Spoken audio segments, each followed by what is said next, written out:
About power plant engineering.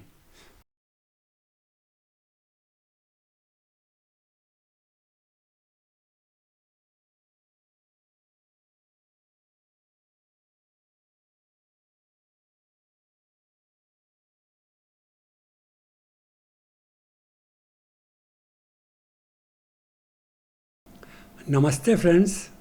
I will continue with discussion on components of boiler. In previous lecture, I took up water drum and evaporator. In this lecture, I will take up steam drum. Steam drum. Though it is known as steam drum, but the fact is that it has feed water and wet steam. Steam is considered to be in wet state if it has more than 3% of water. However, steam with even lesser amount of water is considered as wet steam. Steam coming from evaporator is not completely converted and has water particles. Being light as compared to feed water, it stays in the upper portion of drum. Feed water that comes from economizer is heavier as compared to wet steam. Therefore, it stays in the lower portion of drum.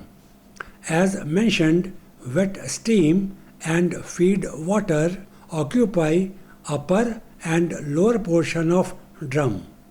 It may happen on its own due to gravity. It is applicable only if steam is generated at low rate. Working pressure in boiler should also be low. Steam, being lighter, moves up through steam dryer. It is further delivered to superheater. Feed water, being heavier, stays in lower portion of drum. As rate of steam generation is low, sufficient time is available for steam-water mixture to separate. The drum is in two parts. These are created with the help of separator sheet. Referring to diagram that presents steam drum and its accessories. On left hand side is elevation and on right hand side is side view. Drum has cylindrical shape as may be noticed. It is made of high carbon steel due to its high tensile strength. It is capable of working at high temperature and pressure. It is provided with demister as shown. Demister has perforations. These perforations permit steam to move in upper portion of drum. Steam is collected in upper portion and is transferred to superheater. Demister is required to have extended surface for better movement of steam. Therefore, its surface is inclined at ends as shown. To make it further clear, side view sectioned at AA is included in diagram. Further, it may be noticed that there are accessories for proper operation of boiler. These include water level indicator, flow meter for feed water, and steam flow meter. It is very essential to maintain water level at an optimum level. If it goes above optimum level, space for steam may be reduced, causing excess pressure. Low level of water causes excessive heating and can damage drum and equipment. Initially, it was done by boiler operator, and to take care of any negligence, a sound alarm was provided to alert him. Rate of flow of steam entering drum on right hand side also plays an important role in proper functioning of boiler. If rate of flow of steam is low, it may not pass through water and will remain in water. This will affect the accumulation of steam in upper portion of drum. If rate of flow of steam is high, it may go to downcomer, affecting the water level in drum. In modified form, drum is provided with baffle plates. These plates are located in upper portion. Referring to diagram that shows details of drum with baffles. Only modification that can be noticed is two baffle plates above demister. These are perforated plates and their size and number is chosen according to design requirement. These provide another obstruction to water droplets being carried away by steam. These water droplets strike against these plates and fall down. This enhances the effectiveness of separation process. As subcritical boilers presently used have high rate of steam generation, these methods have become obsolete. To improve separation of water and steam further, another modified design of drum is provided with turbo separators. These turbo separators use centrifugal force to separate steam. Referring to diagram that shows side view of a steam drum on right hand side and two views of turbo separator on left hand side. Diagram of turbo separator is included to explain its details. Taking up details of a steam drum first, it has been provided with turbo separators and secondary separator. These make separation of a steam more effective. Secondary separator is corrugated sheet. It is placed in upper portion of drum as may be noticed. Turbo separator does initial separation of steam. Secondary separator takes away remaining water particles from steam going to superheater. Turbo separators are two in number placed in the middle portion of drum. Steam from evaporator enters in upper half of drum. It is not visible in this view. Feed water enters the drum from its bottom. Sludge and other impurities, being heavy, are collected in the bottom of drum. From there, these are taken away to water drum as indicated in the diagram. Turbo separator has two concentric cylinders as shown in diagram on left hand side. Inner cylinder has perforations and it rotates. Outer cylinder is stationary. Steam from evaporator enters in the bottom center of separator as shown. It moves up inside inner cylinder that is rotating. Due to centrifugal force, water particles which are heavy are separated and are forced to move radially outwards. Consequently, these move to outer cylinder. In outer cylinder, these move downwards as shown. Steam being lighter moves upwards as indicated. Turbo separators make separation of steam and water more effective as already mentioned.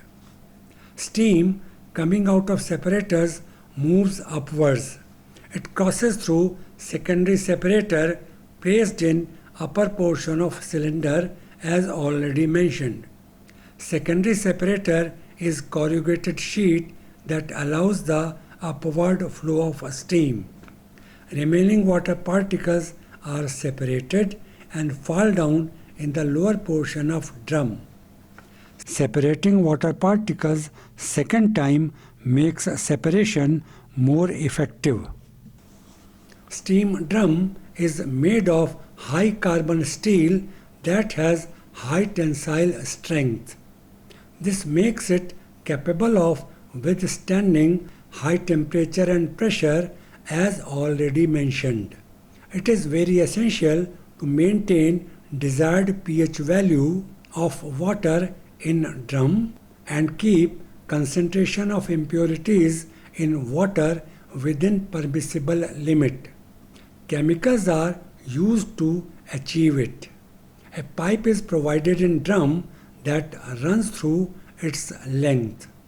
This pipe distributes chemicals uniformly in water present in a drum to maintain pH value and control concentration of impurities in water. Feed water is fed to another similar distribution pipe that runs through the length of drum. Feed water being at raised temperature may cause stresses in drum material if it enters from a single point.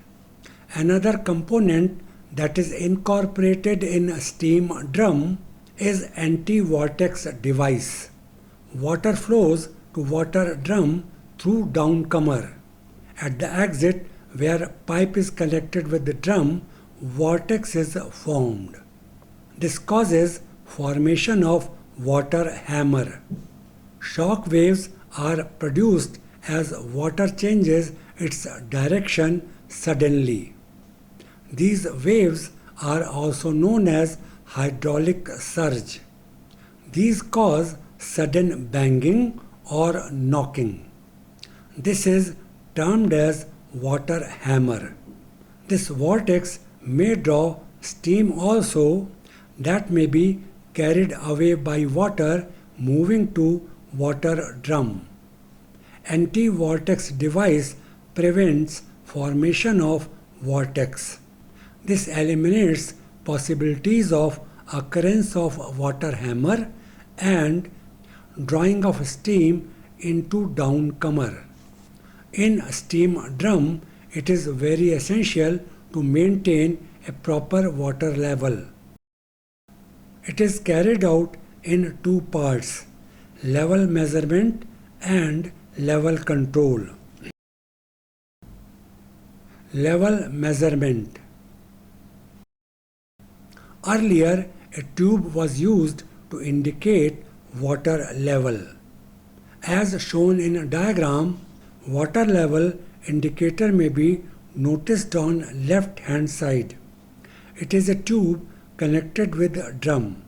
As may be seen, one end of tube is connected on upper side of drum where steam exists, and other end is connected to lower side where water exists. Water moves in tube and occupies space. It maintains the same level in tube as inside drum. In practice, one tube is not used. Instead of one tube, two parallel tubes are used so that in case one tube breaks, other may continue to work and indicate water level in drum. With the passage of time, this has improved. In present times, differential pressure transmitter is used. High pressure side of transmitter is connected to steam space and low pressure side is connected to water space in drum. Differential pressure between two sides indicate level of water. These transmitters can be guided vane rudder level transmitter, ultrasonic transmitter, or laser level transmitters. As the names indicate, these transmitters use advanced electronic techniques to measure pressure. Therefore, these are accurate and reliable. Level control. Earlier, operator controlled water level in drum manually when pair of tubes was used to indicate water level. Even an alarm was provided to alert operator in case he misses higher or lower level of water in drum. Level control system used these days has three variants. Level control can be single element control, two element control, and three element control. Single element control. This is basic control system. It controls level of water in drum by adjusting feed water flow rate. High pressure signal from steam side and low pressure signal from water side are red. Signal is set for desired level of water. If variation in signal occurs with respect to signal for desired level of water, flow rate of feed water is adjusted. Referring to diagram that presents details of single element drum level control. As may be noticed, it has single element module. It is a microprocessor. A microprocessor is a pre-programmed electronic device. It gets input from water level indicator about water level in drum. If water level is not as specified, it sends command to feed water valve.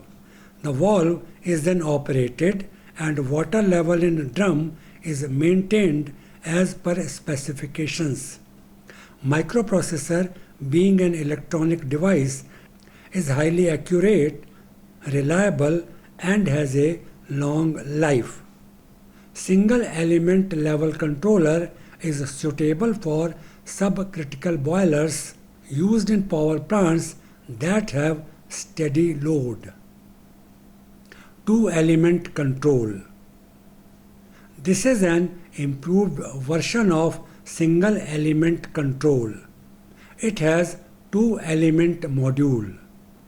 Referring to diagram that shows a two element drum level control. Here signal from water level indicator and flow rate of steam act as input. It has two element module.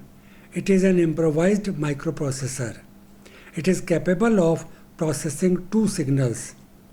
Depending upon level of water in drum and flow rate of steam going to superheater, it sends signal to feed water valve. The valve acts according to the input signal and specified level of water is maintained in drum.